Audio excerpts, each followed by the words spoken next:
Welcome once again to the Conversations That Matter podcast. I'm your host, John Harris. We have two guests with us today, Stephen Wolfe. How you doing, Stephen? Good. How are you? Good. And we have Joshua Farris. Both have been on the podcast before. How you doing, Josh? Hey, good to be with you. Thanks. And for those who don't know, Stephen Wolfe is the author of The Case for Christian Nationalism. And Josh is a Humboldt Research Fellow. He wrote The Creation of the Self, which I think both of your books came out around the same time, right, Josh? Yours came out last year? It came out last July, so after his. Yeah, his had gone through some rounds before that. And you know, Stephen's book has gotten so much attention this year. I'm willing to just say in evangelicalism, it is the book of the year. It is a phenomenon in and of itself. The fact that it's been almost universally denounced by evangelical elites in almost every publication. Someone's written something about it, usually negative. And a lot of them are just some of the same old tired and honestly secondary points that Stephen's making, they're writing against. So I want to examine this a little bit because even though I feel like I've been around the block in evangelicalism, I still find myself wondering why in the world Stephen gets so much vitriol in his book when it's honestly probably one of the most helpful. And well, I would say this about it. It has made me ask more questions than any other book that I've read in recent memory from the crop of evangelicals that are critiquing it. And so even on that alone, even if you don't agree, it's just got some really good, thoughtful things to say about the Reformed tradition. And so I appreciate you guys joining me to talk about it. So I want to start with you, Joshua, because you wrote this article for American Reformer, and you joked with me about how you would lose your fellowship with Yale or something by entering these waters and saying something nice about Stephen. But really what you're doing is you are highlighting the reaction against him and trying to help people understand what that is. And so the first thing you say is that Reformed evangelicals have come unmoored from their own tradition. And I want to find out what do you mean by that? What do you mean Reformed evangelicals don't know what they're talking about? Good question. I was going to ask Stephen if he was on the CT Book Award of the Year. He should have gotten some sort of award on CT. You didn't make it? No. Surprisingly, I didn't make it. Huh. Okay. No. They should at least have a category, the most controversial book of the year. That would be something worthwhile, wouldn't it? But I mean, the whole function of all those books, it's just to hear my friends wrote these things and I know. That's why I like half of them are Crossway books all the time. It's just, all my friends wrote a book and here it is. So, yeah. No, you're right. It is. It's a function that, I was a reviewer for a couple of years ago for them, and it was astonishing how the results. I'll just say that it was quite a commentary. It's rigged. Wait, is this for Christianity Today? Yes. So is this money that's pulling the strings, or is this just relationships, or both? And they just tell you this is what you're going to review? Well, I'm sure there's more going on to their final decisions. It was certainly the conclusion was the opposite of what I had put forward in terms of ranking, but why these books get chosen, I think there's a lot of political reasons as well. There's probably money in terms of who they're associated with, in terms of the publishers they're associated with. That seems obvious. I don't know all the details, but the review board, they initially choose a selection of books, and then from that selection, they send it out to external reviewers to rank, and then the external reviewers, there's so many, a limited number, who are aware of kind of those categories or whatever, and they rank those as they see it, and then give some thick description why they think it should be ranked. Gotcha. In terms of this category in evangelical theology. I didn't know you had that connection. So, I have that connection loosely. I wouldn't say I have a thick connection with CT. No. So don't associate me too strongly. They're not going to claim you. My guess is that you have no connection now. You're it's probably gone now. The rig process, it's gone. And it's unfortunate because both of you, you're very thoughtful guys. I thought about this before we did the interview, that I was like, well, Stephen and Joshua would be part of, any rational person would think that they would be part of the intelligentsia, that they would have a job, they'd be sustained, they'd be supported, because you guys are operating and have operated at very high levels, and yet it is a cold world out there that rewards. Well, I guess maybe this is the way humans have always worked to some extent, but people reward their buddies. And in this case, it seems like there's something going on with signaling to each other that Stephen's bad as a way to almost ladder climb. Like, can we outdo each other on how bad we think this book is? And that signals to the guild that we're part of this. We have an identity. And so Josh, you say that the reason for this, primarily, at least at first, is because evangelicals, and Reformed evangelicals in particular, are unmoored from their own history.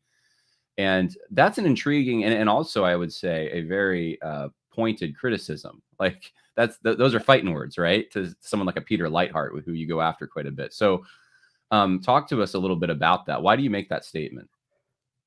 Yeah, I guess it is fighting words. I was trying to be kind in the way I put it, but yeah, I think I think that's the case. I mean, I think in terms of the wider evangelical world, there are there are certain conditions that have been put in place that have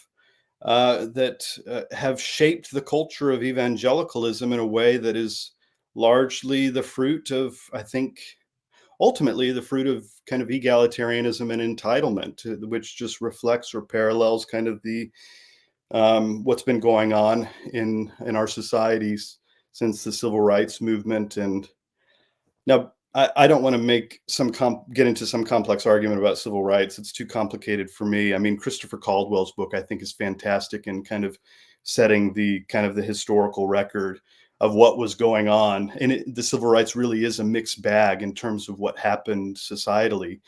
But I think that's kind of crept into evangelicalism to where now we have, I think we have largely this almost complete, there's so many parallels, this complete revolt against masculinity. There's a kind of gesturing toward toxic masculinity now in evangelicalism. There's we've just as men, we've become quite soft.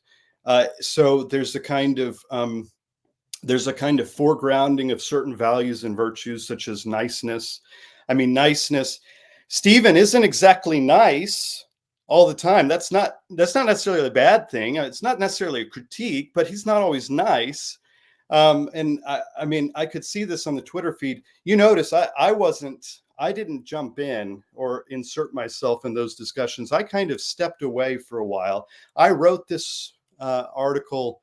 Most of it I wrote last year sometime, and I actually had a hard time getting it published. And I think it worked out better this way anyway. But I did kind of step back for a while and just kind of observe without putting myself in there in the fire where there's so much noise and so much I mean, I got so many emails or texts from people because I did say some things early on defending Wolfe and his colleague. And behind the scenes, I mean, I was having lots of discussions with people and pastors, and in fact, a pastor whom I respected and still respect. I won't mention him, but we kind of had a kind of a harsh back and forth about the sort of defense that was taking place of a particular individual who kind of quite clearly used what these cancel techniques to sort of as a kind of hit job.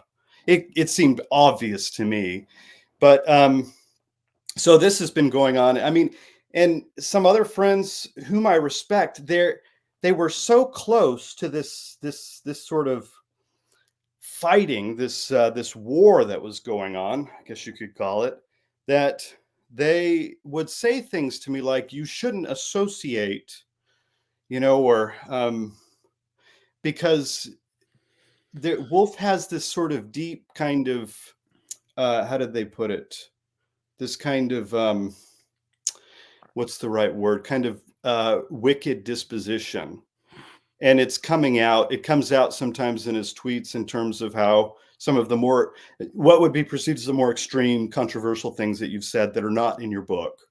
And well, and like, yeah, so I think we should have Wolf, Stephen Wolfe, who's sitting there hearing all this negativity, maybe say something about it. So Stephen, do you think that, like, I don't know if there's one explanation, but this is a result of evangelicals being unmoored from their history, or is this just, you're mean on Twitter, and so we're going to circle the wagons? What's going on? I mean, there's a bunch of dynamics going on. I mean, one is that we're at a kind of moment. There's a particular moment. I think everyone kind of feels there's a kind of ground shifting politically. A lot of the younger people are kind of in a way kind of waking up and seeing that the country of their grandparents and great grandparents, which was once for them, is now against their grandkids, and so now they feel that there's a sort of new America. And here I am talking about an assertive politics based in some kind of heritage of some kind of connection to people in place. And so I think there's that fear, and then there's the fact that I'm doing a lot of retrieval, so I'm grounding it in the sort of names that we're all supposed to respect, especially within the last 10, 15 years. You have a kind of a retrieval of older sources, a lot of translation, and those are the people that I have in the book. So it makes it seem as if, hey, Wolfe is just appealing to these older sources and applying it today. At least then that's what I actually try to do. So I think that's one fear, is there's a kind of appropriation of a project for, right-wing purposes. I think that's one of the fears. And yeah, and I mean, there's also the power aspect of this, where the people who will get you a book contract with Crossway, or let you publish it at Gospel Coalition or whatever, they are of a certain disposition that is diametrically opposed to mine, which mine is my. When I'm talking about a more assertive Christian politics, it's not passive aggressive. It's not using weakness as a sort of power play within kind of politics. It's more of an out in the open, kind of like the way right wing people talk about politics. It's out in the open. It's explicit. This is what we want. And I think the kind of the Kellerite crowd doesn't like that. And so if they were to come to my side, and if they were to write a review that was positive towards my book, that would put them at odds with really the powers of kind of elite evangelicalism and easily get you canceled. So I think there's all sorts of dynamics going on. I think there's just but I think the basic thing is there's just a fear that I'm capturing a moment with a theology that appeals to people we're supposed to respect, that we're told that we need to respect, and then apply them in a more assertive manner that is opposed to what has become predominant in evangelicalism, which is kind of this Kellerite type,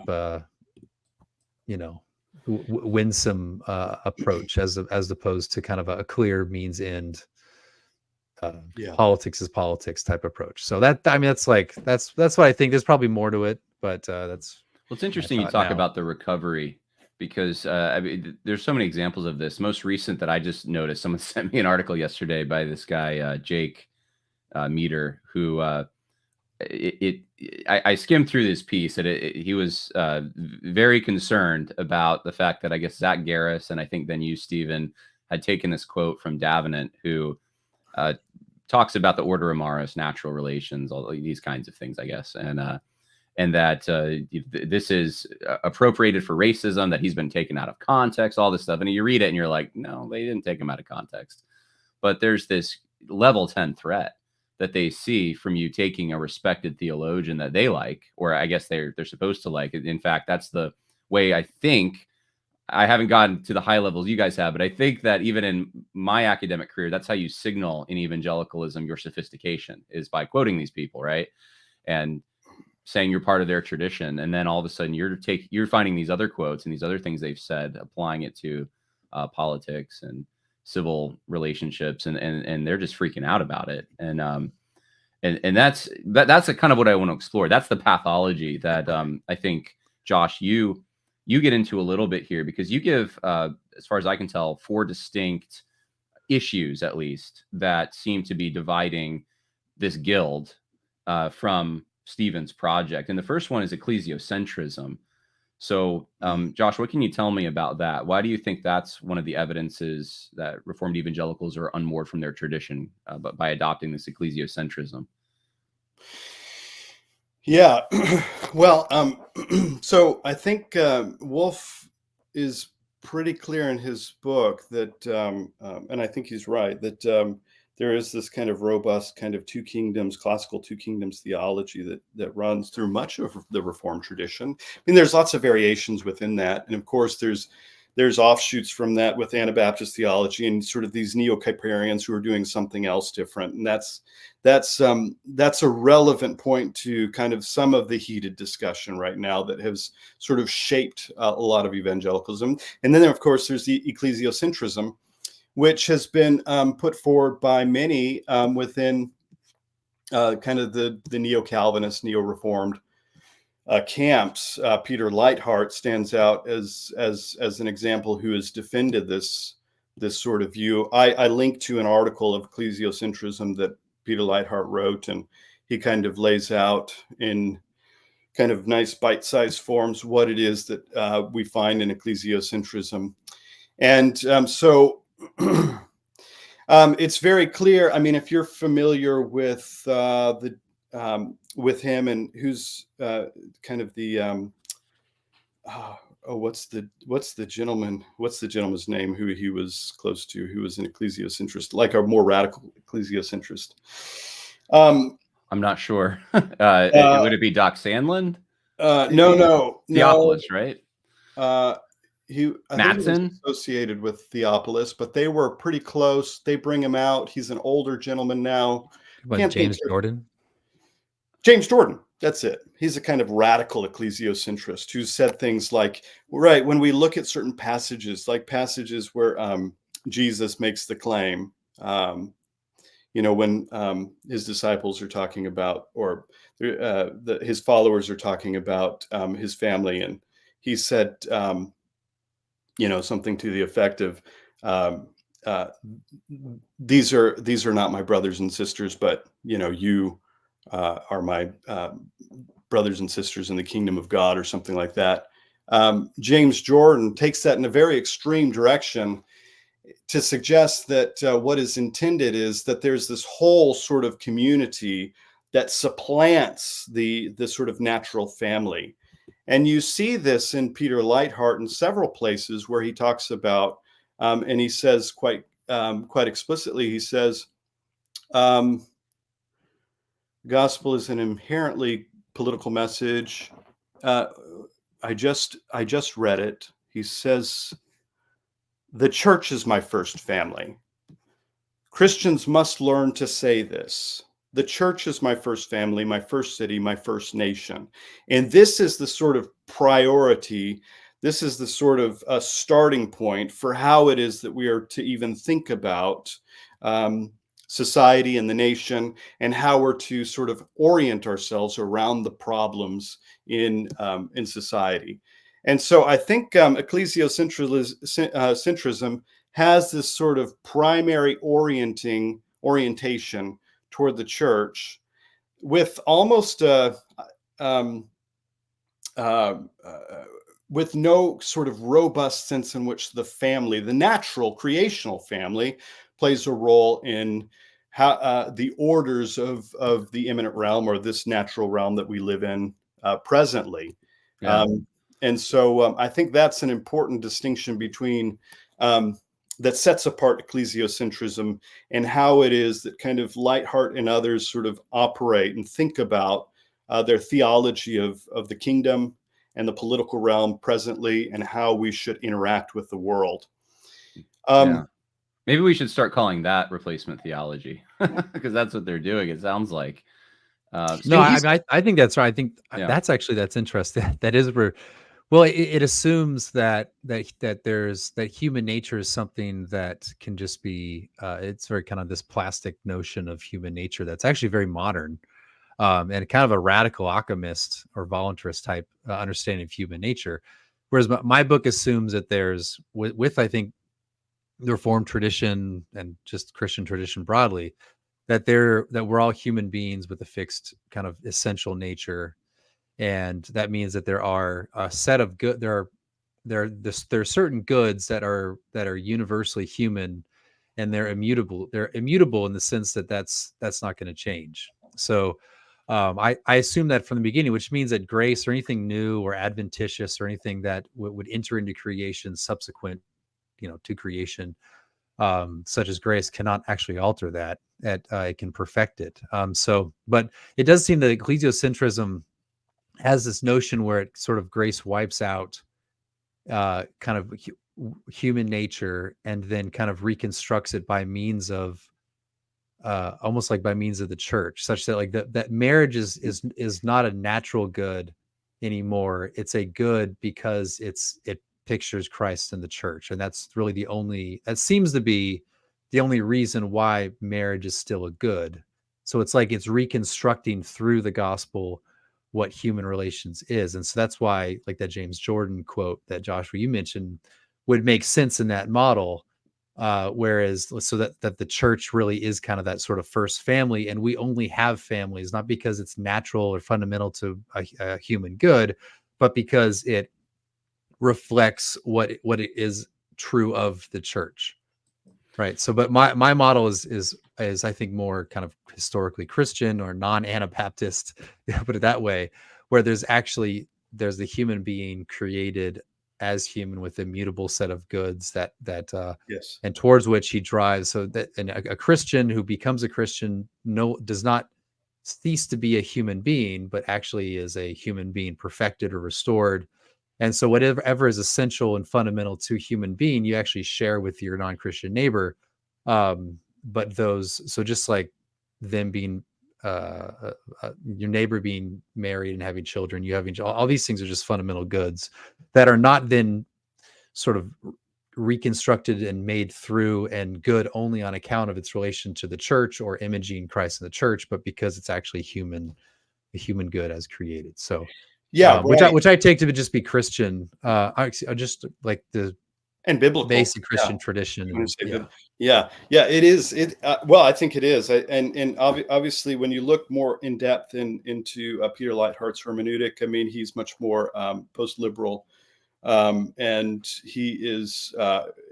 When you read his baptism book, he's clearly, and he even says this toward the end of his book, the priesthood of the plebs. You're familiar with that book, his kind of academic treatise on baptism. I mean, he's very clear toward the end. The way that he develops his doctrine of baptism is very egalitarian, and that kind of fills in some of the gaps in terms of how he sees the ordering of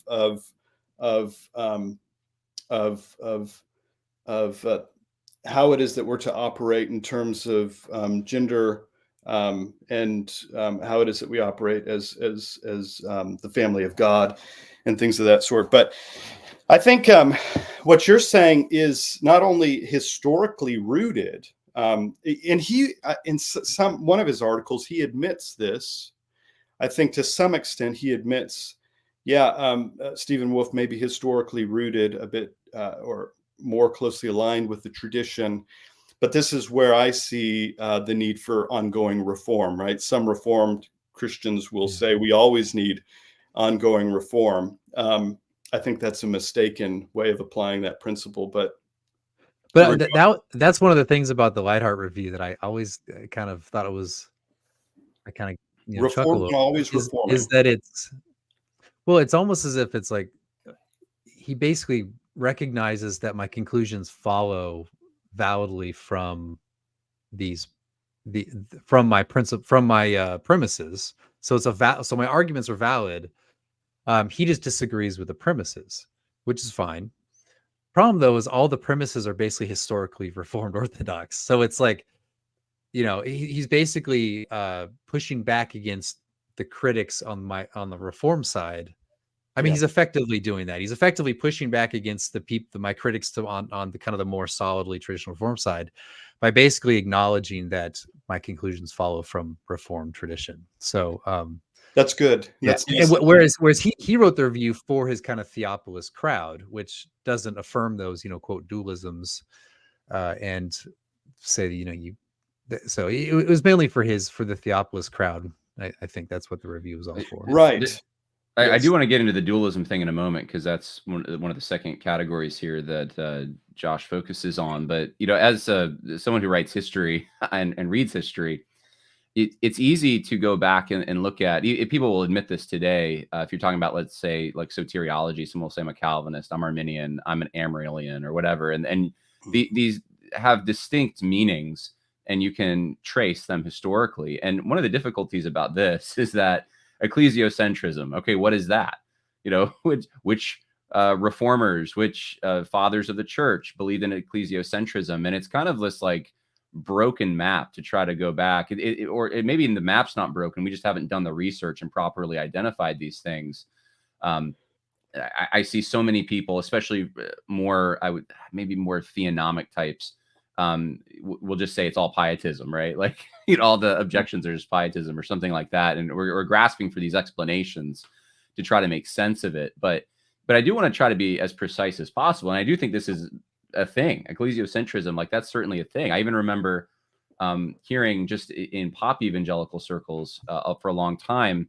And you mentioned civil rights, Joshua, but you would hear things like, well, the reason there was segregation and the reason that there were bad race relations in the United States is because we just really weren't Christian enough.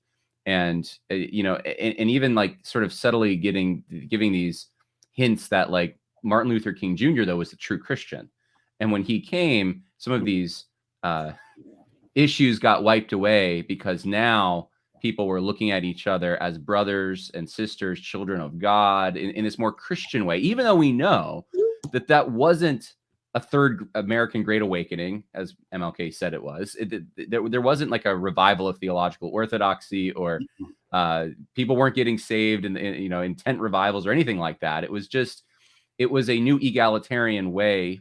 Yes. Well, it's a mixed bag, as you said, Joshua, so I don't want to get too deep into it, but at least we know that there was the start of this egalitarian way of viewing things. And I'm wondering whether some of this is just theology that's made to fit I think you said this the other day on Twitter, Stephen, theology made to fit a post-war consensus. And it really doesn't have any roots deeper than that. I mean, what do you think?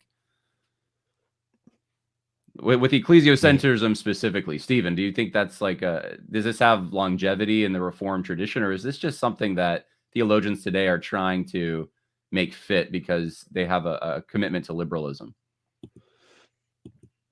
Yeah, I don't know about I don't know about motives exactly, but I do think that if some idea becomes like appealing to the mass audience in a mass society, then it probably has something to do with like their precondition to affirm it in some way.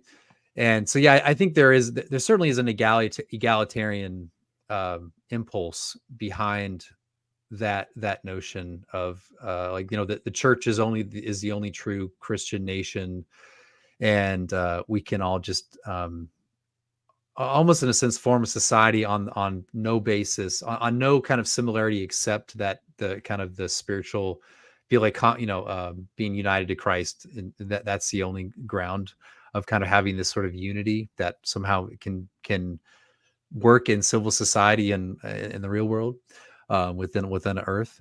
And so I think there's an egalitarian impulse, but also, like, I think with the Theopolis crowd as well, there is this, it's not obvious to me that it's serious in the sense that it's ever actually going to happen, like that if their vision of society is going to happen, it's not going to happen through politics. It's not going to happen through like ordinary politics. It's going to be a sort of like spiritual revival, and then it just organically arises. So it's not an actual political movement that brings about something. And so what this means then is their politics can look like fantasy. So it can look like, wait, that can't work, or wait, that's absurd, or it's not practical, because it's stepped out of the realm of politics and what seems to be possible given kind of the given experience. And so it's that you can talk about these egalitarian themes even when they're questioned. Like if I questioned and said, wait, that's not how things work, that's not how society has worked, that's not how, the easy answer for them is to simply have this like post-millennial move, which is to say it'll just be a movement of the spirit that things will change. So you can have this sort of fantastical political thought, because it's not something you're actually going to bring about through your own agency. It's going to be kind of a spiritual event, if that makes sense. Yeah, no, I Yeah. haven't thought about it in those terms. So, yeah, I think that's a good way to put it. I think when I read Lightheart's proposal on politics and in his sort of ecclesiocentric articles, it seems just politically and practically impotent. He has no program really, other than this sort of just evangelism, but there's no natural principles that are orienting what he would do with society, after evangelizing somebody. It is practically impotent because, well, he's given up almost all natural principles. I think one really important point that really needs to be highlighted is the emphasis that Scripture gives to family throughout the Old Testament and leading up to the New Testament. We see these household codes, for example, and then you see these picked up in the New Testament, reaffirmed in Ephesians 5. And these become sort of ordering principles that orient our lives. They're not inconsistent with the redemptive program that we see in the New Testament. In fact, they're assumed and affirmed and honored by Paul himself in Ephesians 5, when he honors the authority structure of man and woman, which I don't think most of us have any understanding of anymore, hardly. I mean, it's practically, I'm struggling to try to practice that in my own life with my own families. My family, I mean, my immediate family and the extended family that I have. But nonetheless, you see it affirmed in Paul. And even when it's preached, I mean, you could have somebody who's exegetically sound who preaches Ephesians 5, but there's always this sort of preface in which it's kind of undergirded, the exegesis, in which it's when we see Paul talking about kind of the authority structure of man being the head of the woman, it's always prefaced by, but this is for the sake of, this is always sort of made sense of by the love of Christ, and which completely undermines the sort of potential for sort of abuse. But that's not what Paul is saying in Ephesians 5. I mean, he's affirming a kind of authority structure. Certainly there is a role to the sort of the love of Christ as being an informing principle in how men are to operate in the homes and things, but it never undermines the authority structure that Paul is affirming from nature, from the Old Testament itself, that he's picking up again. But that's almost bereft in completely lost in the sort of ecclesiocentric model that we have, that is present throughout most of Reformed history, and as well as in Roman Catholic theology, where the family becomes a kind of central type of the church itself and becomes an informing principle in how we're to understand the church itself. Well, I don't want to spend, this has been good. I don't want to spend all the time on Lightheart. So, yeah, because there's a lot, and we're not going to get to everyone who made critiques. I think one of the things that motivated me to do this is like someone like a Lightheart and then someone like an R. Scott Clark sometimes sound awfully similar with the critiques they're leveling. And I'm thinking, I thought they were like on opposite ends of the spectrum, but there's some commonalities holding some of these people together. Ecclesiocentrism may be one. Dualism is the other one you talk about, Joshua. And this one intrigues me a little bit because being someone who's read, or at least I started out reading a lot of Francis Schaeffer when I was trying to, I think that's what every evangelical does, right? When they want to get into deep things and philosophy, they're handed a book of Francis Schaeffer, and there's a lot of good things in Schaeffer, but and I don't think you specifically mentioned him, but he just came to mind as someone who I wonder if he were alive today. I think he'd be a lot more charitable to Stephen's work than these other folks for sure. But his disciples, you know, I'm wondering if they would, if that's the thing. Like, there's this dualism that they see in Stephen some kind of a separation between the temporal world and the eternal world that they get really nervous about. And maybe explore that for us. Why did they get nervous about that? What's the threat? Hmm. Yeah, we'll go Joshua first. Yeah. What's the threat of separating it? Yeah, well, why are they nervous that he wants to make a distinction between those two things and say maybe there's different ways in which God arranges these worlds? Yeah, I mean, I'm not an expert on the sort of the new kingdom theologies that are kind of being promulgated. I've been exposed to them some. I was exposed to them under Russell Moore at Southern Seminary. And I mean, he's kind of putting forward this kind of new kingdom stuff. He's been putting it forward for a while. And Wait, you worked for Russell Moore? Hold on. Did you work for him? No, I didn't. Oh, okay. All right. I went to Southern. I took classes with him, and gotcha. So I was close to people who did work for him. But anyway, his doctoral dissertation, I mean, he's putting forward a kind of new kingdom theology that eschews the kind of two kingdoms that seems to be prominent throughout much of the Reformed tradition, classical Reformed theology. And so there seems to be this kind of, I mean, you can see it in many of his statements throughout the years when he was kind of criticizing Trump, because Trump is kind of this figure, right, that is not diplomatic.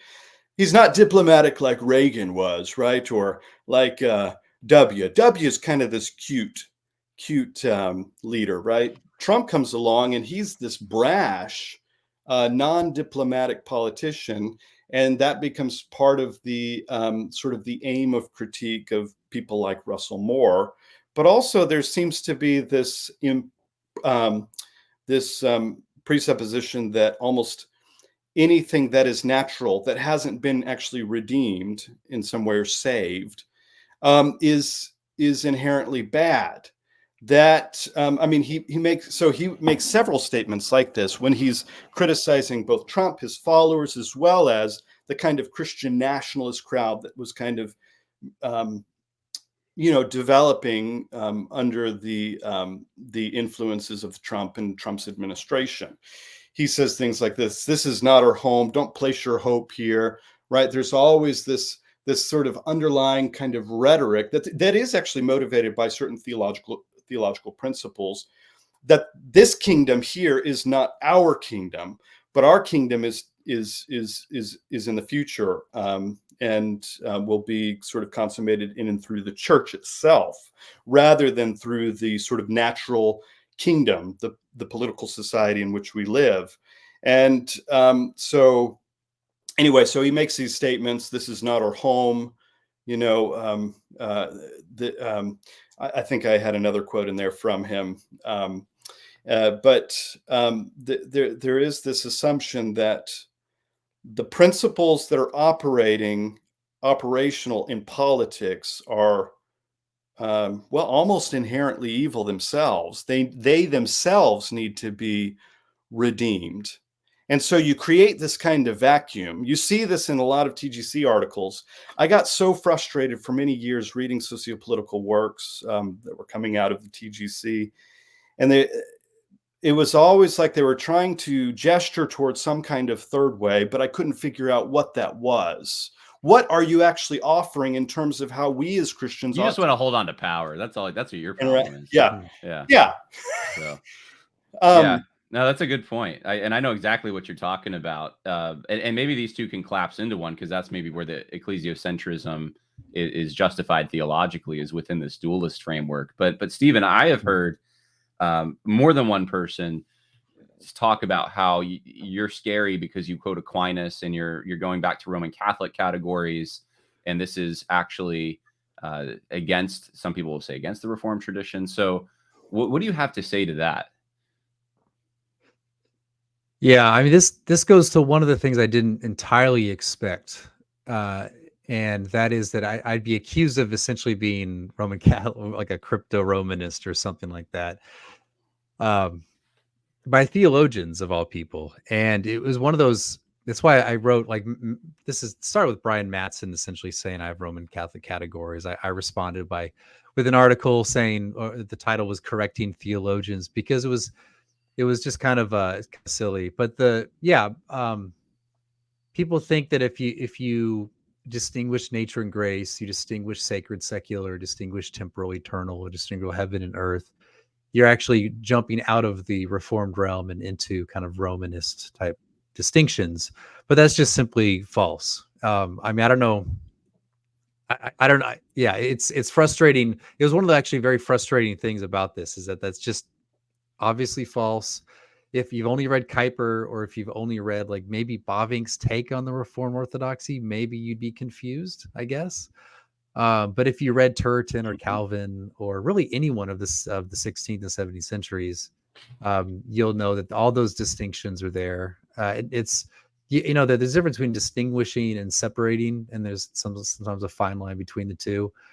But yeah, everyone kind of assumed that there was a distinction between those two things, between the quote dualisms. And it wasn't really until the weird 20th century, to my knowledge, that all those things kind of broke down. I think coincided with the loss of Latin, so people weren't reading these older works. Also, the ascendancy of like the new natural law within Roman Catholicism, and there was like a polarizing effect. Also, Karl Barth probably had a influence here. I mean, Joshua probably knows all this history better than I do. But yeah, there was something weird happened in the 20th century. But the fact is, people were quoting, let's say Thomas Aquinas. People were quoting him all the time, even on theological matters. I only cite him on political, like social political things. I don't cite him for, I mean, for all these, dualisms. I'm citing Turretin, Calvin, Maastricht. I'm citing Bavinck. I'm citing all sorts of these guys who are in the Reformed camp, and not Thomas. So it's just, I think it revealed to me that a lot of Reformed theologians, especially if you were trained in like the 80s and 90s, and you have not read all the works that have come out within the last few decades, like maybe like 20 years, you're still stuck in an old way of thinking that is really 20th century Reformed theology, and really kind of unmoored, like Josh said, from that older tradition. So in other words, it's just kind of ignorant. Frankly, it's to say that my distinctions are Romanist is just straight up ignorance. And it's ridiculous. I'm surprised. Well, it's ridiculous. I mean, but there is a retrieval of Thomas right now in the Reformed tradition. You're seeing that, which maybe that's hopefully that's a good thing. At least there's an awareness that is, people are becoming more and more aware of the sources that their own tradition has, and how influenced it was by Thomas Aquinas. I mean, Turretin. I mean, when you look at Turretin's anthropology and aspects of his eschatology, it's almost right out of Aquinas. I mean, so to say that to appropriate Aquinas is representative of Roman Catholicism seems, just radically ignorant to me. You're obviously not Roman Catholic for all sorts of reasons. I probably am more sympathetic to Roman Catholicism than you are, but I didn't get that out of your book at all. Yeah, it's funny too, because I had that one of my famous tweets, I guess, that said something like blamed Roman Catholic conservatives for the mess we're in. So yeah, that was one of so it's like, yeah, but yes. I'm mad at you too. But it was just, yeah, but that was like the point of Mattson's review, was to say the book's stupid. So there's different ways to like review a book to try to get it dismissed. It's evil or stupid. His point, he had a little bit of the evil in there, but it was mainly to say it was stupid. And I think, I mean, I don't know if it backfired, because I don't know how many people read my response, but it was one of those ironic things where like he's calling something Romanist when it's really comes straight out of Turretin. It's just stuff like that where it was like, come on. But I'm hopeful that people realize that all these, what they thought was reformed is actually just a weird 20th century. It is weird. Revision of the tradition that they're a part of. Ironically, it raises lots of questions about to what extent they're truly reformed, and if there is a kind of a tradition. So there's one test case though that I think maybe illustrates this better, makes it more concrete for people listening, and that is, Stephen, it's been controversial, I guess, in some circles when you talk about how pastors shouldn't be as involved in politics. And I don't want to put words in your mouth, but this is something that especially people who consider themselves very reformed, they have been accustomed to thinking over the last few years that the problem is really pietism, and I do think actually pietism is a big problem. I've talked about this, but everything kind of collapses into that, perhaps. I don't know. And that the danger here is pastors need to be more involved. That's the problem. That's why we got into this mess, is pastors left the politics, and we had the Black Robe Regiment, right, at the American Revolution. And so when you start making separations between the temporal and eternal realm and the function of a pastor and the function of a magistrate, and you make too far of a separation, then you're excluding either the gospel light or the influence of Christianity upon the public sphere. And I think that's how the layman level, that's how they're hearing this, that like, okay, Stephen doesn't want pastors and the Bible too involved. He wants just these natural principles. And no, we like the Bible. We need to get back to that, and pastors need to be more political. Yeah, there's a bunch of things there. I think one within evangelicalism, and I think this is true with like the Theopolis crowd. I think it's true with like the Neo-Calvinist Kuyperian crowd, that they see the church as like the originator of our Christian politics, the church meaning the institution. So the pastor is a guy who like sets our marching orders, and we leave the church and we go do politics, or we go do what he basically says or what he taught us. And that's really, that's it. Like that's been evangelicalism for many decades. And this is where people start thinking I'm on like Scott Clark's side, where I start saying, well, no, I don't think the pastor should be the social movement leader. I don't think we take our marching orders from pastors. We should take it. We are Christians in politics. Like we should discuss politics outside of the church as institution. We should see the sermon as mainly feeding the soul for eternal life, as opposed to some sort of this worldly, I keep saying the word marching orders, but that seems to be the most appropriate. And we should see politics as something we do with the pastor in the group, in the circle, talking about things, but not as the leader telling us what to do. And I think that's also true. That's why I got in trouble once, because I said that theologians should focus on theology and not politics. Because I think that politics is something, for the sort of temporal natural kingdom. We're all we can all think about what would be politically sound, what would be politically appropriate and prudent, and we don't need to kind of wait from on high to go do those things. And so, that's not to say the pastors don't have a role. It's not that they don't have some sort of quote prophetic voice. But we should think of politics as something we do outside of the institution of the church. And we should think of the institution of the church as the administration of word and the word of God and sacrament, which is actually orienting us to heavenly life and not earthly life. So, but that's not pietism, because I think that you can do Christian politics without it being kind of certified as Christian by a pastor telling you what to do. Does that make sense? So we're into, like, I'm Presbyterian, Josh, we're Anglican, right? Yes. So John is Baptist. We could get together and talk about Christian politics, and not in sort of church institution context. And we can go do political things as Christians for Christian ends.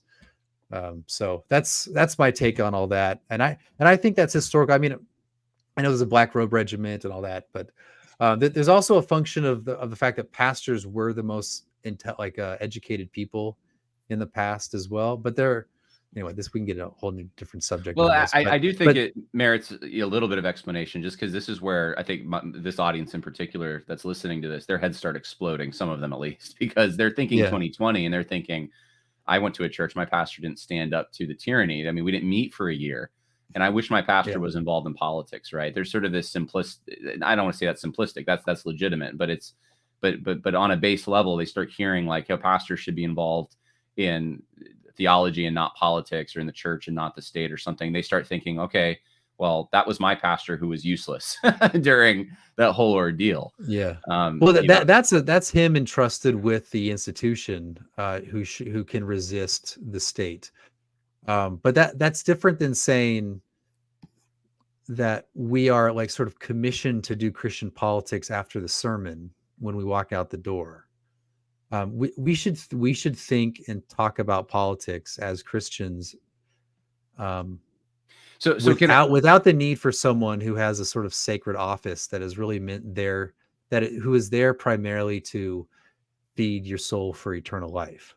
So if you said like a bowling alley or a bowling league, we don't do Christian bowling, right? Whereas Christians, we can go do bowling. Like we could do I'm trying to take another activity, which is obviously different, but like in the temporal world, we can operate in these ways, and it doesn't have to have a rubber stamped Christian on the front of it for it to be legitimate. Is that kind of what you're saying?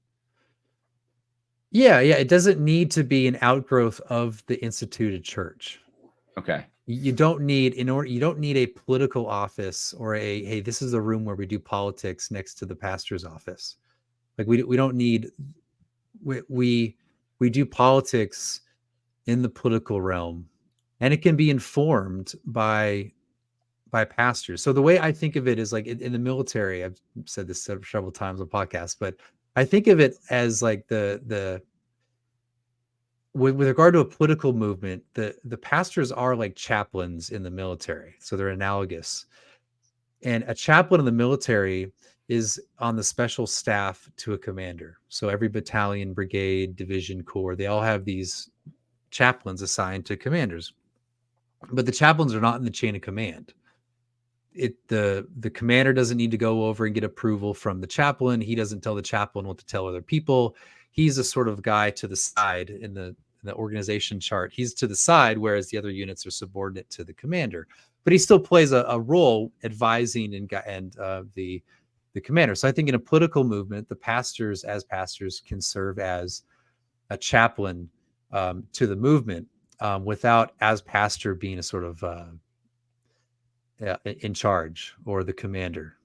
If that makes sense. So it's not that they're separate, but also you don't need, you can have a Christian family even though you're not a pastor. You don't need, you know what I mean? Like you can have a Christian, so you don't need to have some pastor telling you what to do within, in order for something to be Christian. That makes sense. I know people don't like this, but it's like, no, I've come around to it. But this is where like the people don't like the dualism, because now that it's different than what they're used to. They think that politics comes from on high. It comes through the church. It comes through the mouth of the pastor. We get our marching orders. We go. What I'm saying is more like politics is actually a little more complicated, where the principles arise from our own existence as human beings, and they're applied. And pastors have a role in informing things about that. But fundamentally is that our political life is a human thing that we kind of can know from experience and deliberation amongst ourselves, being informed by different authorities for action. So it's more of a bottom up, informed from on high, than like the church as a conduit through which we do our politics. Yeah, I don't know. And that not makes to any make sense at all. no, I think so. And not to make converts for Joshua to Anglicanism, but I have to say, my limited experience with Anglicanism, I think Anglicans get this a lot better. They understand this more, and Baptists are just a mess. And I could say that, I guess, as someone who's more Baptistic, but you go to a church, let's say, that squeezes every single activity of life through the ecclesiastical, like whether it's who you're going to marry, what job you're going to get. If you want to be involved in some kind of outdoor activity or sport, it's got to be through the church, and there's a men's group, and we got this for kids, and there's all these programs. Mhm. And that's the assumption in a lot of like Baptist churches, like that if we just got more resources, if we were just bigger, we would be able to do this and that, and maybe some political things too, but we just got bigger. And you had 2020, and then they're like shutting down for a year or more.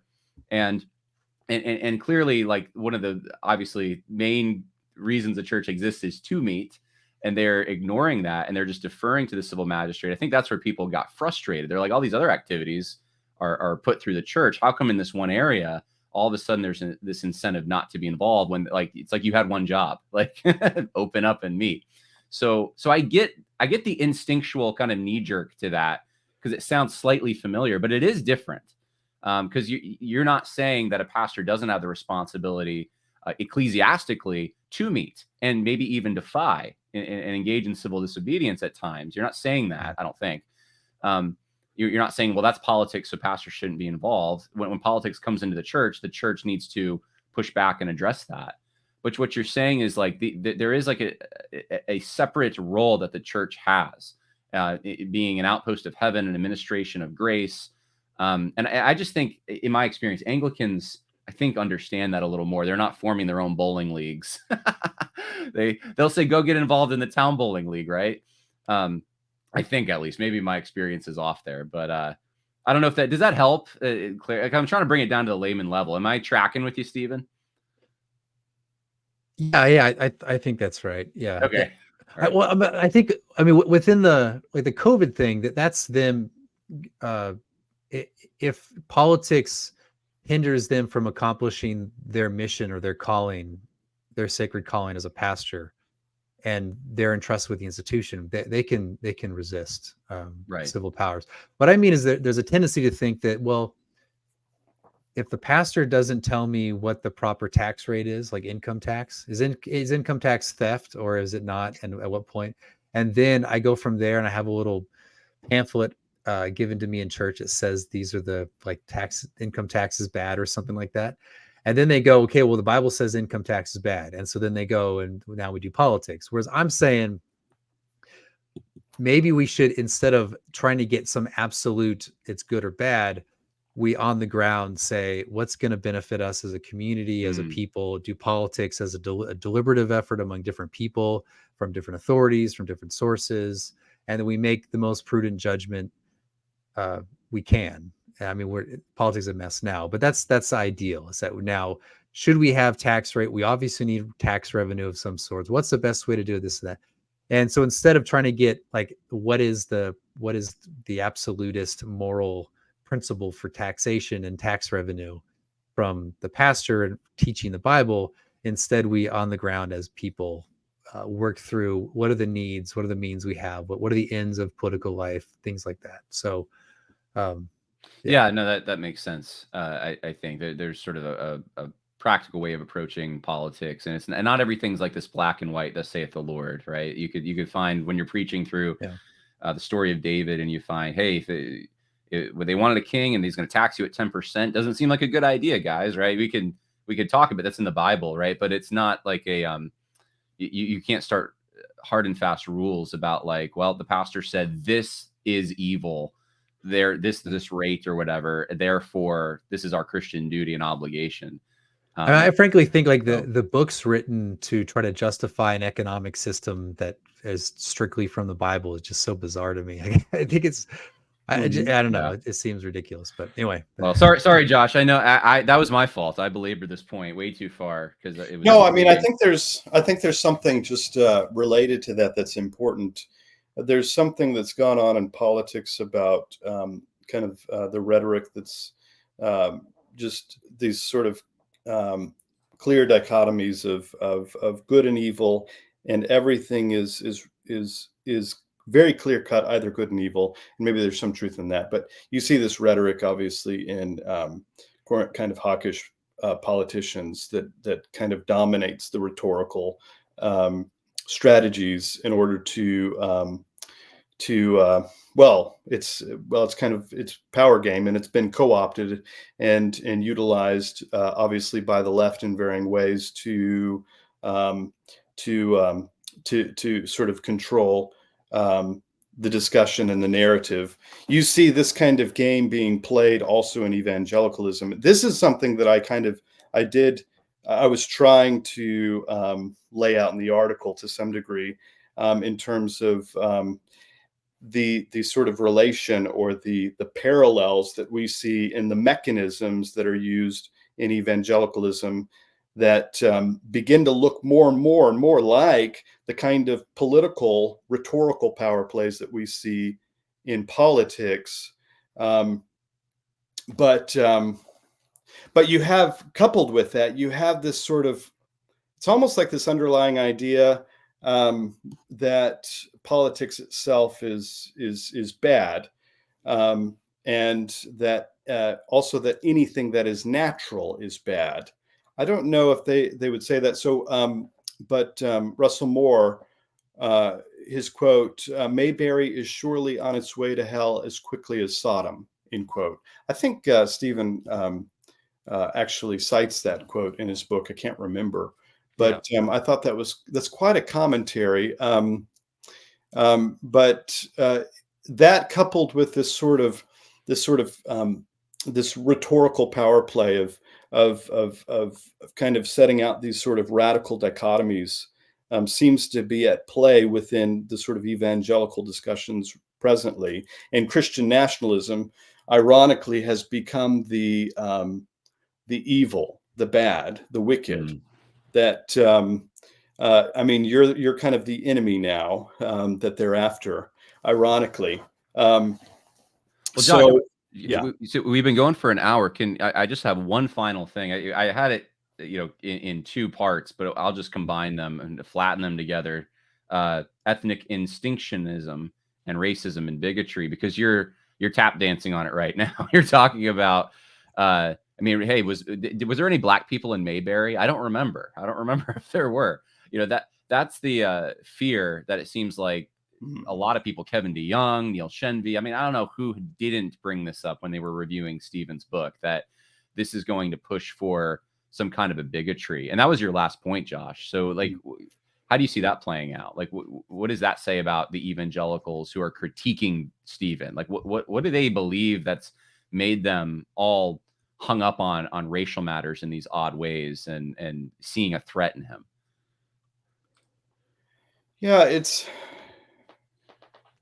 I mean, this is just, I think, a reflection, a commentary on not only the political power plays, but also the sort of values that many of the evangelicals themselves have imbibed, to such an extent that when they read Stephen Wolfe's book, that's what they jump to immediately, which to some extent I saw this as, to some extent, secondary, as missing the kind of the bigger picture of the argument that he's trying to set out.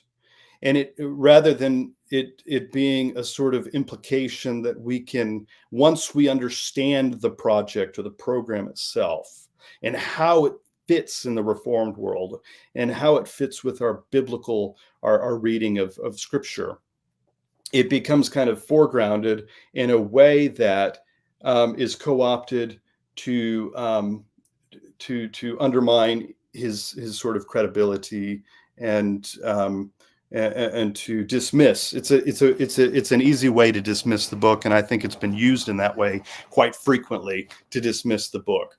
And that's really unfortunate. But again, it's a commentary on the culture, and the fact that as evangelicals, I think we've imbibed too much of the culture, and we don't even realize it.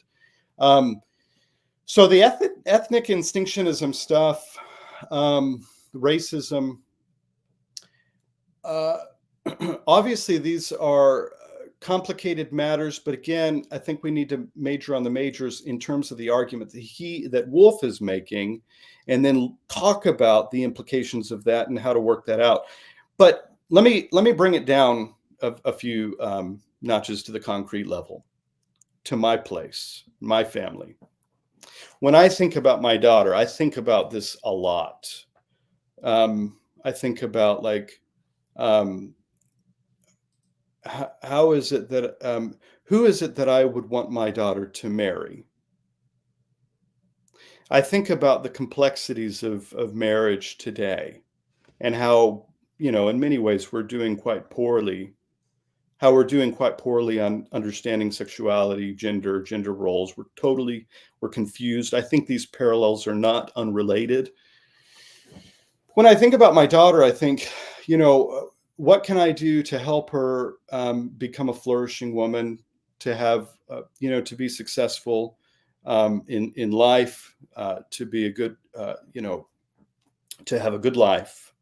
And I think about, well, how, who is she to marry? I think, well, I mean, with the complexities of the world, I mean, I think there's some prudence and wisdom in thinking about our own culture, both, kind of nationally and locally, geographically, our culture even, and how it is that we think about, successful marriages. To some extent, it seems imprudent at one level for my daughter to marry somebody that is from a radically different culture, where I mean, marriage itself is hard enough. When you add all these additional complications on marriage, you raise the probabilities that the marriage could be unsuccessful. It's important, yes, to have a gospel-centric marriage, right? This is going to be the sort of the harp that many of the critics of Wolfe would kind of push. But there are other practical considerations within a gospel-centric marriage that are related to sort of the daily dynamics and rhythms of the marriage, that are important, that are relevant to the values and the virtues that the marriage is after. I mean, to some extent, I grew up in the Midwest. I married a Southern girl, who grew up in Brazil, who's a third culture kid. The number of cultural and communication sort of challenges that we have, I think we have a pretty good marriage, but it's been a hard process, and the cultural differences that we have make it difficult at times to really understand one another. So I mean, I'm just trying to bring it down to a level of yeah. I mean, you're saying you want your consideration and prudence, wisdom that I think is that parallels or has some import to this broader question about how it is that we think of ordering our families, ordering our society, and then ordering our nation. That's relevantly guided by this sort of principle that he brings up, Wolfe, similarity and difference. Let me, if I could jump in, like my wife and I were talking about this last night. Something, not in marriage itself, but why cultural homogeneity could be a good thing, and why it's why it can give you opportunities to kind of love other people in ways you couldn't if they're kind of heterogeneous society. And one was just, we went to our church and we practice Christmas caroling last night. So that's what we did for like an hour and a half last night. We had a practice for some reason before we do it on Saturday, because we're Presbyterians. But anyway, I guess we're modern Presbyterians. Anyway, why don't we do that? But the point being, as we're driving back, we were thinking, oh, are we going to go to the community right outside where we meet for church? And then we're thinking, wait, what's the demographics of that? And we're thinking, because we live kind of somewhat in the Raleigh area. There's like a Hindu population. Do we go to it? What do we do when we go to a Hindu family and we start singing? Like, how does that work? But then I was thinking at other points in my life, other places I've lived, where you just go from place to place and you see the Christmas lights and that they would receive. They know the tradition. They probably know the songs. Everyone feels awkward about it, but they smile and everyone's happy they did it. And they, at the end, but that's just the way where everyone kind of knows what you're doing. There's no offense taken. There's no awkwardness with regard to, there's no uncertainty with regard to the possible offense given to someone, right? There's no Muslim, there's no Hindu, like everyone kind of knows. And if there is like that family that's Hindu, then you skip that time.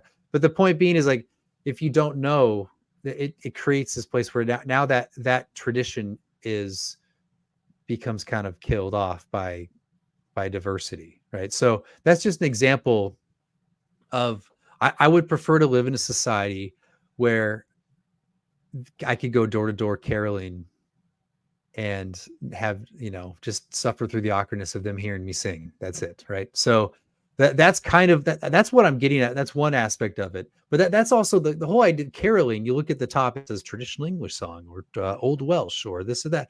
It's rooted in a certain tradition that originates someplace from which most people singing it kind of originate in some regard. And people are receiving the song of some kind of history with it as well. It's that instead of talking about genetics and race and skin color, my argument was that it's good to have a people that are historically rooted, grounded in a particular heritage, that live in a certain place together, because then you can go beyond the simple human things of like basic human goods that we know, like the Hindu family next door is going to share with you, but you can actually do these higher level acts of love towards one another that goes beyond a basic humanity up to something higher, like singing, caroling at people's doorsteps with mutual understanding. And that there's more, and it's more, that's more than just like a snapshot of culture. At this moment, people understood what that cultural activity meant. It's rooted in generations doing the same thing, transmitting it to my kids. This is like my 4 kids are going to go with us on Saturday to do this. They're going to participate in that event. And hopefully whoever they marry, they will do something similar if they have the opportunity. And so that is what I mean by people in place. I explicitly say in the book, is not like, hey, you're too German to be singing this traditional English song. You need to, sorry, you're not allowed to be in this group. We're English, and actually we do have a Welsh family in our church. But we're So yeah, you German, Italian folks aren't allowed. That's not it. But we can, it's if you have that tradition, you can then participate in that and pass it on to your children as a people. It's not a genetic thing. So that's the argument of the book. But yeah, people get nervous because then it's like, oh, wait a second, there are people different in our society. Yeah. And Wolfe is talking about how, hey, maybe you can't actually do these things with these other people because they have different cultures, which I'm like, well, yeah, that is true. You can still have mutual respect for these people, for people who are different than you.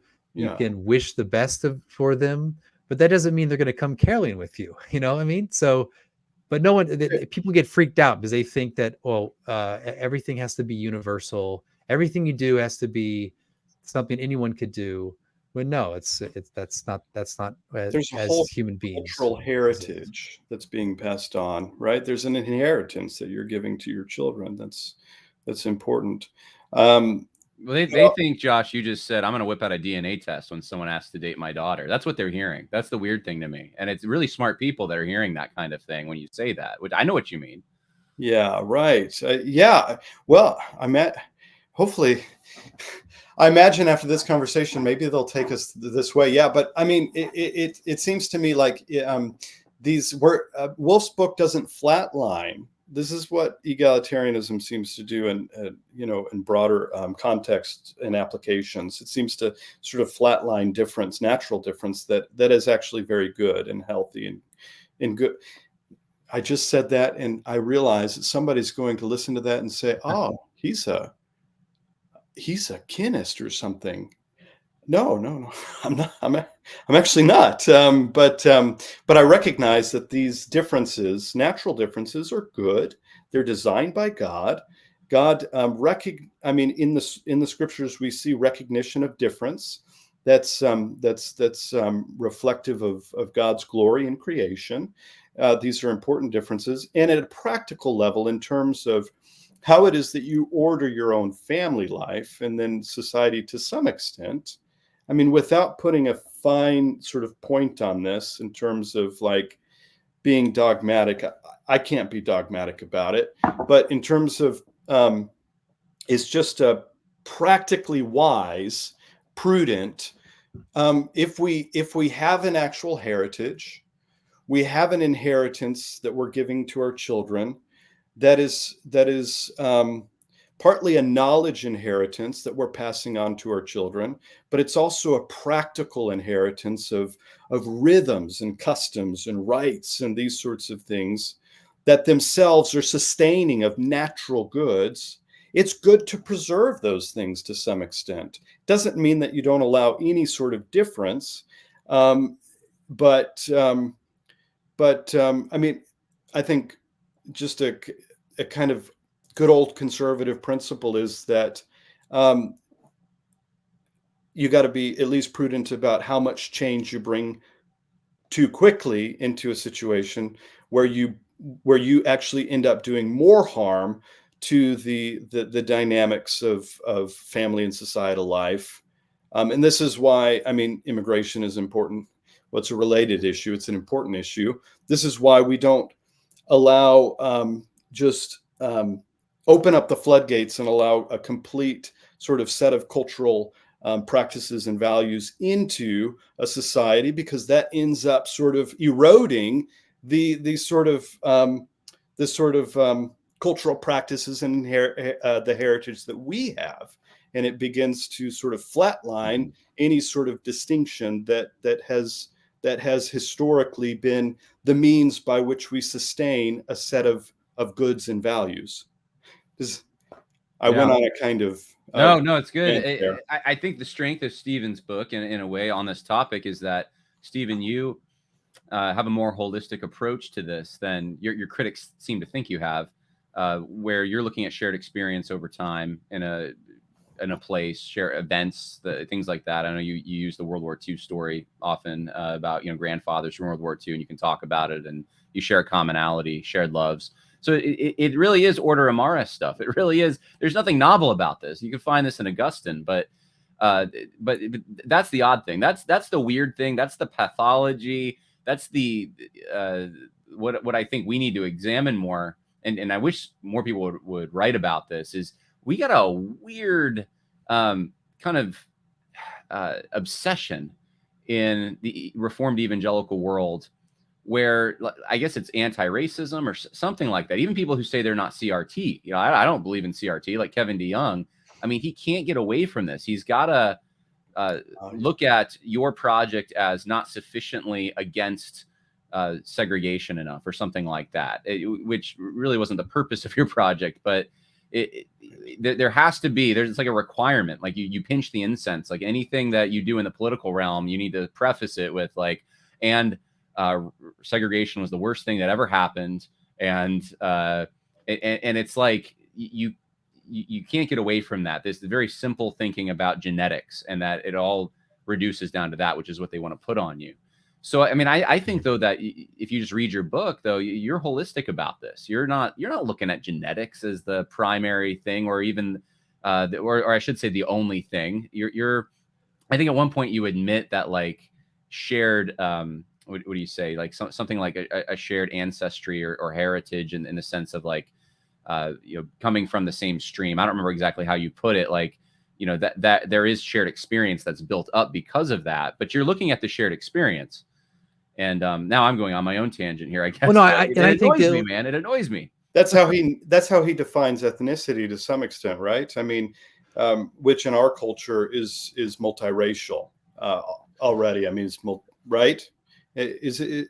Yeah. So I mean, it's the reason I used ethnicity as opposed to culture is I think too often people think culture is like a snapshot in time. What do we do at this period of time? Whereas ethnicity does emphasize that, it does emphasize ancestry. It does matter that your great grandfather, great grandfather existed in this place, lived in this place, made this mark upon the world, contributed to this great event. All that, of course, matters. And anyone who denies that is just frankly lying, or they have no experience in place. I mean, it matters that my grandfathers were in World War II. That matters. So all these things, it matters that my uncle and my father were in the military. All these things matter to my relationship to the place I live, the people I live with. And so that's why I said ethnicity. But I did try to say that, look, I mean, but it's also a matter of like the experience itself. When I talk to a guy, if we're talking about World War II and our grandfathers, I'm not trying to think through, well, to what extent is he German or is he whatever, this or that, and I'm English and this and that. I'm just thinking about, we have a shared experience in the same country, people who fought and next to one another, right? So that's the point. That's why I was using ethnicity. But I think this, like, part of this goes back to, I don't want to jump back in the dualism thing, but people are afraid. People want to use the egalitarian possibilities of grace to bring them into nature. And so the reason why people don't like me distinguishing like human goods and then like goods of the gospel or something, and one's mainly about salvation, one's about good in this world, they don't want me to do that, because they can then use the egalitarian aspects of the gospel, which are real, and the universality part of it, to then apply into this world. So or to apply within earthly life. And that means they can support mass immigration. They can support kind of a weak politics, Christian politics. They can kind of downplay cultural particularity. They can downplay your connection, your natural connection to ancestors in a place. All of that can then be, in a way, like incoherently affirmed, but then also, quote, relativized by grace for their own ends, which is really just, yeah. So I think that's one fear, and that, with that regard, is I'm separating things. I'm removing their tools by which they can do a type of egalitarian politics. So yeah, which they then, without critically engaging your work, they perceive you as reverting backwards to a kind of wicked patterns that have already been redeemed in the culture. Mm-hmm. Yeah. Well, I mean, right. No, sorry, Stephen. No. Hey, go ahead. We're going to end it soon, but you can say something. Did you have a last word? Well, right. Maybe that threw off the conversation. Sorry. Well, no. What I was going to say is, if you're talking about different Christian peoples, the gospel, because you should affirm that the gospel is universal, that someone of a different culture is just as saved as someone as from another, right? So there is this kind of this unity in Christ, but people then want to bring that into politics and then trivialize those distinctions, those important particularities, and say ultimately none of those differences matter, because the only thing that matters is our common unity with Christ, or in Christ. And I want to separate those things, because I think it goes back to just anthropology, that there are human goods. One human good in the world is to have continuity, ancestral continuity in a certain place, with the tradition that's handed over from one generation to the next. And that's actually that's a fundamental human good that grace cannot eradicate. So even if we are united in Christ and kind of share in the benefits of that unity, that doesn't trivialize the good, the fundamental good, which is that cultural particularity that we, and because that's a good, politics is in part a protection of that good. So that means that people of a certain cultural particularity can say, this is a fundamental human good. This is how we receive that good in these particular patterns of life. And we want to act in politics to preserve that, to maintain that human good. And then we would expect the other people on the other side of the border to do the same thing, because they have a certain good, perform differently, receive differently, and their political life is in part oriented to preserving that for their good. So Yeah. Well, I want to be gracious to you guys. I know you probably have things you need to do today. Do you have like maybe 5 to 10 more minutes? Or Oh, I thought we were going to go 2 hours, but this is that's long. why I did. This No, is long I've done yeah, like 3.5 hour. We're okay. You lose the time. Just all right. Maybe I'm the one that I have Christmas stuff that I got to do. But Yeah. one thing that, and maybe this is something, if we could all agree on this, this would help clarify in the minds of a layman who are listening to this. And of course, they're repulsed by stories of civil rights, segregation, slavery, whatever. And they're scared because they're used to this diet of anything written in the political realm by a Christian must elevate MLK or something like that. And Stephen doesn't do that. That's not really part of his project. But I think, Stephen, you said something that just clicked in my mind. The tools that you offer and the tools, I guess, you take out of the hands of the people who are your critics would produce something very different. For example, I'm thinking for myself, I don't want to put words in your mouth, but I'm assuming you guys would agree with me. You can tell me if you don't. I think we would oppose, basically speaking, at least the image you have when you think of like racial segregation, right? We would probably oppose that on like prudential grounds more than we would on ideological grounds. And I think the Christian intelligentsia very much wants their project, whatever it is, to be a bedrock, black and white, universally across all places and times. It is wrong for peoples to be separate or to have any separation imposed upon them. And I think we can all look at the world even now and think, well, there are situations, hint, Israel right now, maybe, there are situations where maybe certain groups of people being separate makes for more peace. And it's not that we want that, but that's kind of like, that's just the way that the world works. Like, you're just naive if you think it doesn't work that way. So we're not universalists on like, well, this is a universal evil to ever have people that are separate from one another. But the tools in our arsenal, I think, Stephen, are more from this temporal world realm, right? These natural goods, and we're looking at it in that way. And we can look at a situation like maybe United States in the 1950s and say, okay, this is not healthy. This is not good. Across the board, this is causing all kinds of problems. This needs to end.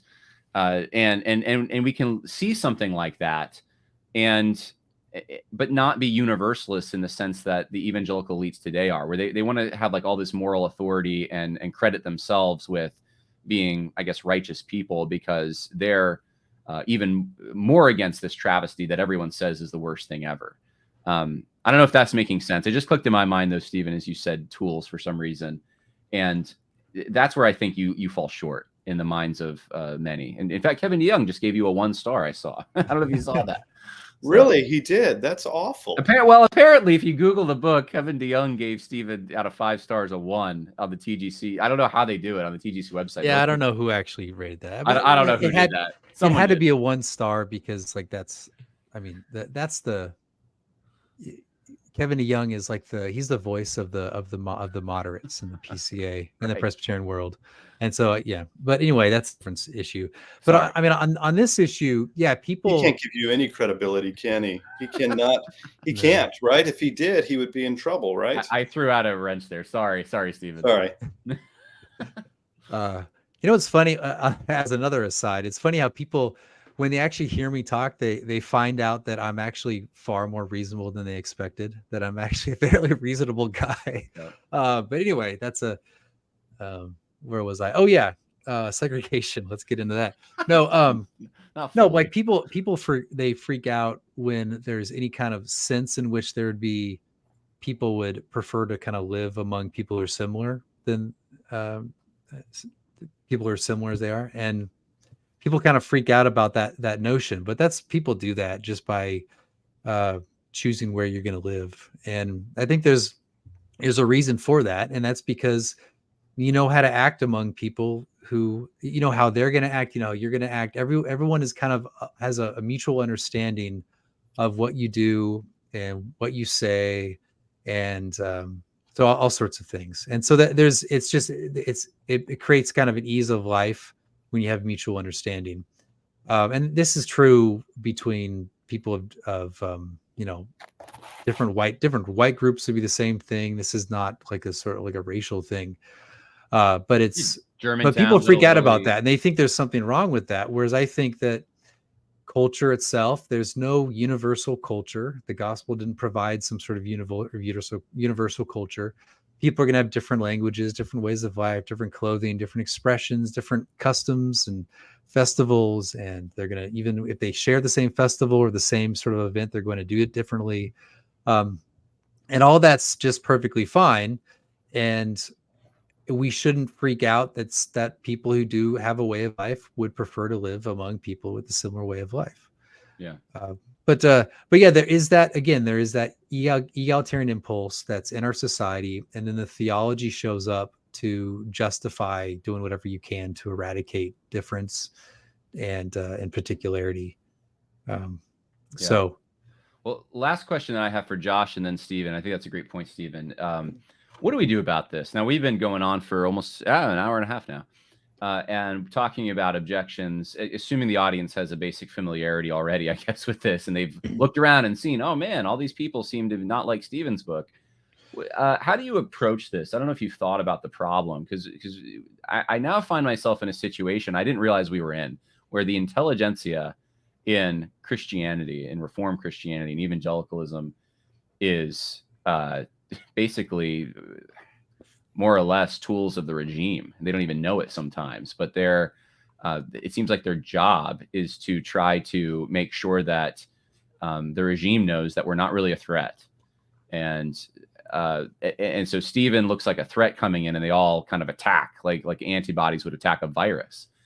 And this is a problem because that means we're pretty leaderless, if that's true. That means you can't even have, whether you agree or disagree with Stephen, right, is even somewhat immaterial to me. I mean, he's making thoughtful arguments here. This is someone that needs to be encouraged. This is someone that you want to, like that's what I don't get, is like, why wouldn't, I don't know, maybe behind the scenes, Stephen, some of these people have reached out and tried to like engage you in more rational ways, but no. Okay. So this is disappointing. Like, what do we do to rebuild or to have, because we need, it's required, I think, for any movement to succeed. Even when Christianity was in its birthing stage, if you will, you had 12 apostles, right? We need hierarchy. We need people at the top who somewhat know what they're doing and love the people they serve. And I'm just realizing we don't have it. This is unique, and this is kind of concerning. And so I want to hear what you guys have to say. Josh, maybe you first, and then Stephen. Yeah, that's a big question.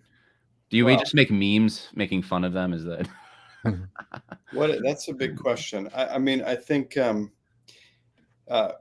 one of Aaron Renn's episodes, he talks about the problems in kind of Protestantism for raising up leaders in the socio-political environment. And I think that context is important. I think he makes a really good point that we're at a point where we don't have leaders, that any sort of insertion of yourself to bring about some sort of change, in even long-term change, is frowned upon. And if you're not giving sort of the mainstream line, and you're challenging that at all, which Wolfe is challenging, then you're perceived as being not only a dissenter, but also I think there's a perception that you are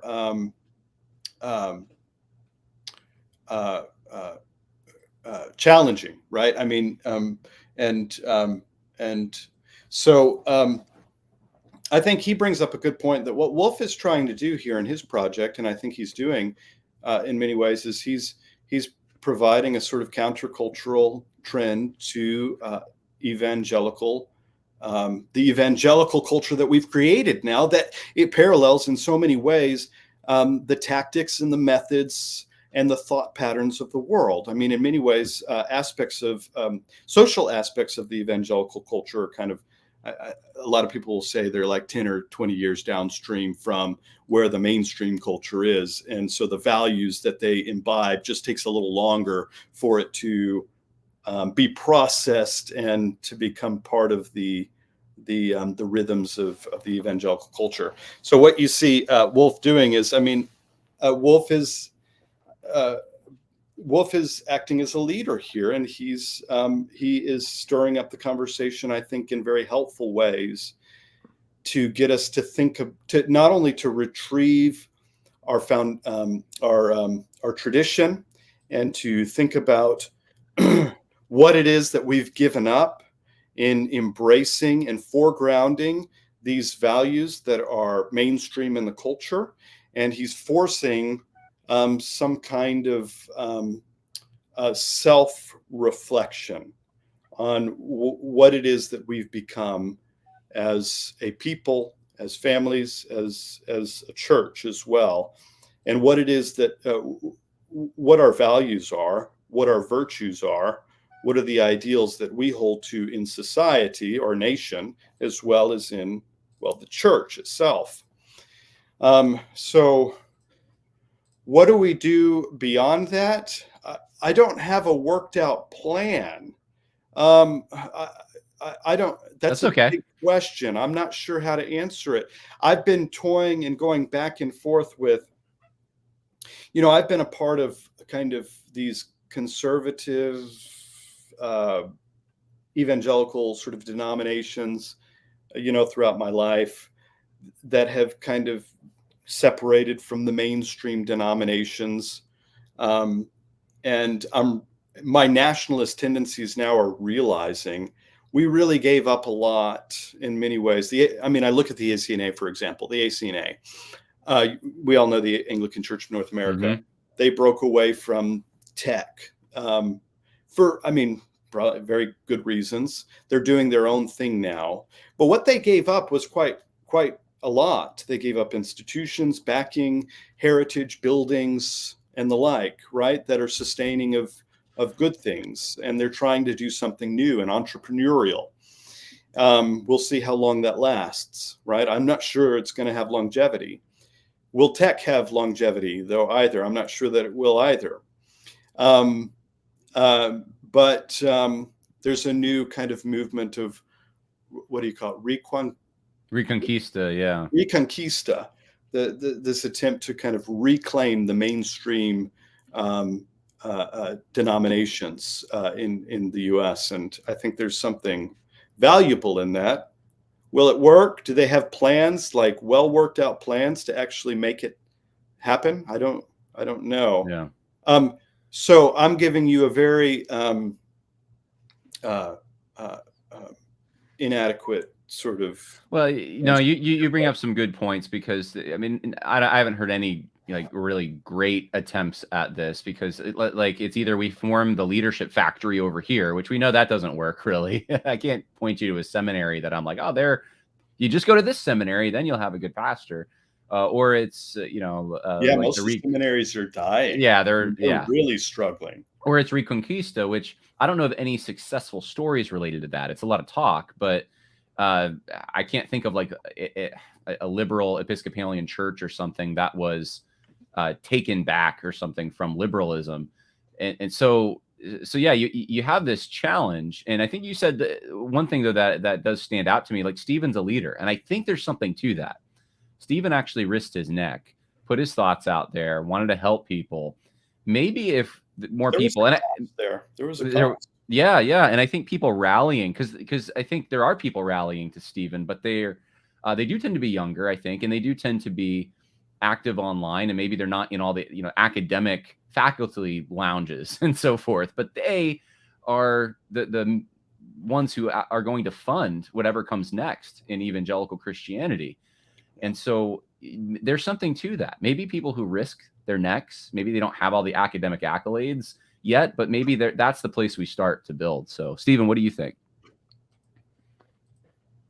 Yeah, I mean, as of like right now, within like the Reformed denominations, OPC, PCA, it's pretty clear that the kind of the leaders or the prominent figures um, are not fans. Let's say that. But I do think that there are the trouble that they're going to have, and I think that this is part of the reason why I think DeYoung wanted to write the review and give it 1 star. It was basically kind of a signal to younger people that if you take this position or these sets of positions or some of the bad positions in there, then you're going to be kind of separated from polite society within the denomination. You can be here, but you're not going to actually rise up in any sort of prominence and get the book deals and all that kind of thing. So, but I do think that over within the next decade or two, there's going to be like younger people, and maybe even sooner. There's going to be younger people who do like the Christian nationalist position. They may not. I know plenty of people who don't like the term Christian nationalism. They don't like the word nationalism, or they don't think it's going to work for them. And I've always said, well, I'd prefer you to affirm the ideas if you're not going to take the term, and that's fine. That's totally fine with me. But I think that eventually, I'm hoping that these people within those denominations as pastors can then begin to kind of make this position, make Christian nationalism or just Christian politics or an assertive Christian politics as something that has a lot of traction within the denominations. But I think, I think it's going to be a movement outside of pastors. I think it has to be people realizing that you don't need to be an elder, you don't need to be a pastor, you don't need to be a theologian in order to have some kind of influence within the Christian world with regard to Christian politics. You don't need to pursue a kind of spiritual sacred calling to do these things. And in fact, in many ways, that is actually a good thing to avoid all that. I have no ambition to become an elder or to become a pastor, anything of that sort. I think in ways it would actually hinder me in the letting me say what I want to say. And so people should be very comfortable with that. And I think that means others should also look to non-pastors, non-elders, non-churchmen for their political insights, non-theologians, and go from there. And so that's where I kind of see the way forward. I also think that things are going to get worse, especially for kind of young white men, and they're already kind of seeing the writing on the wall with regard to college admissions, jobs, and other just the fact that society is essentially thinks that they are the enemy that needs to be kind of eradicated or suppressed. That is going to kind of I think reveal to a lot of young men that they need to have that Christians need a more assertive politics to resist these things. And so there is that opportunity. I mean, I think it's just coming to the surface. It's becoming more explicit what has been implicit for many years. And that's not to like, so people are going to say that's like, oh, you're trying to harness like the anger of young, young men. I think it's more of the fact that it's the recognition that this country historically was a Protestant country and had Anglo-Protestant values, and now that's been flipped against us, and that we need to kind of seize that heritage, that essentially say that is what America is. It's what it was, and it should still be. And go from there. And that's really what I think American Christian nationalism is. Primarily, it's a recognition of our essentially Anglo-Protestant cultural heritage that's now being kind of eliminated. Yeah, no, that was good. Yeah, sure. Can I add some items to that real quick? I think that's important. Yeah, I think those are good notes to end on. The evangelical institutions are basically downstream as well from the hiring practices now, and they're restructuring as well. I mean, we're seeing these in academic institutions and seminaries quite clearly. It's interesting in the corporate world. I wanted to bring this up. You guys familiar with the recent Bloomberg study?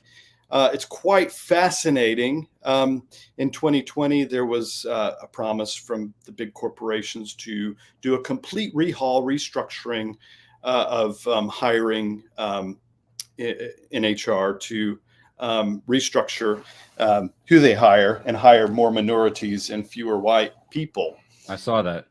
And if there's any truth in that study, which the study seems to show that only 6% white people are being hired now, which is, I mean, that has all sorts of implications for devastating and culture that we're trying to, to develop. And then the rest are just minority hires. So there's this complete restructuring of the corporate world now, which raises a lot of questions about the heritage that we're trying to sustain and maintain, which seems to be in the process of being completely demolished, if it's not already demolished. Well, and people don't realize, I just want to add this, that it's not just, you talk about heritage and it's so important, and a lot of people don't get that, but there's other like practical implications. I had a friend who a few years ago, he worked for a manufacturing plant that made parts for Boeing aircraft.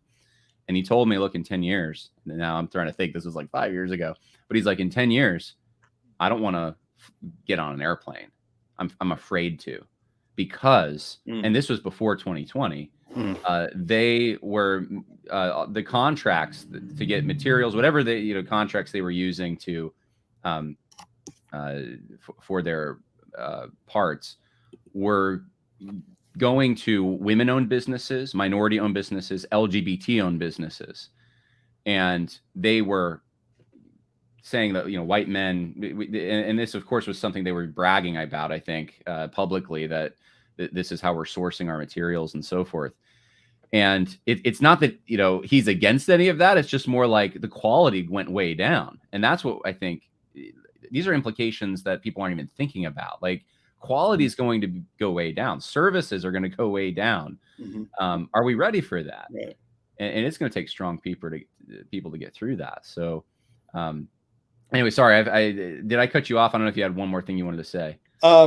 I think I did. I forgot, but I think it's a good question to end on, because I mean, I would like to know more practical plans, how to just practical plans about like discipleship. Here's the thing, like men who are trying to be leaders in the Protestant world.